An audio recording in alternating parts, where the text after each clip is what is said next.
სამყაროს შემოქმედება იმხელა სიყვარული გამოხატა ჩვენს მიმართ, რომ განკაცდა ჩვენაირი გახდა, იცხოვრა ჩვენ შორის 33 წლის განმავლობაში და შემდეგ უკვე ჯვარზე გაეკრა. ჩვენ ვამბობთ ჯვარზე გაეკრა და არა ჯვარზე გააკრეს, იმიტომ რომ ეს მან თავისი ნებით დაუშვა. მას როგორც ღმერთს შეეძლო ნებისმიერ წუთს და ნებისმიერ წამს დაესრულებინა ეს ყველაფერი. არც დაეშვა საერთოდ ეს ყველაფერი, მაგრამ მან ეს დაუშვა და ეს არის უდიდესი და ჩვენთვის ადამიანებისთვის წარმოუდგენელი სიყვარულის გამოვლინება. ჩვენ გონებაში ეს ვერ დაეტევა ვერასოდეს.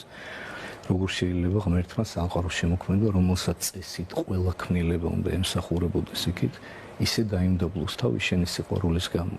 წერია კიდევაც ესეც საოცარი სიტყვები იოანეს სახარებაში, რომ ეს რით შეიყვარა ღმერთმა სოფელი ესე, რომ ძეცა თვისი მხოლოდ შუბილი მოსცამას.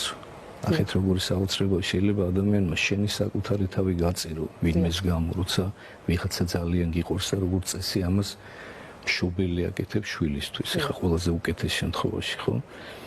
ძალიან იშვიათია, რომ ადამიანმა თავგანწირვა გამოავლინოს და ჩვენ ესეთ ადამიანებს გმირებს ვეძახით, ხო? იმიტომ რომ უფალი ამბობს თავად, რომ იმაზე დიდი სიყვარული არ არსებობს, ვიდრე ის, რაც ყველაზე ძვირფასი გაგაჩნია ამ ქვეყანაზე, შენივე საკუთარი სიცოცხლე გაიღო და დათმო სხვისი გულისთვისა, ხო?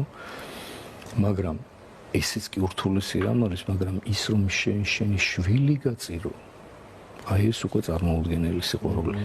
შვილი, მხოლოდ შობილი ძე, ამიტომ ამახვილებს ივანე მახარებელი ყურადღებას, რომ არა მხოლოდ თვითონ საკუთარი ძე მოგცაო ჩვენო გამოსასყიდათა უფალმა,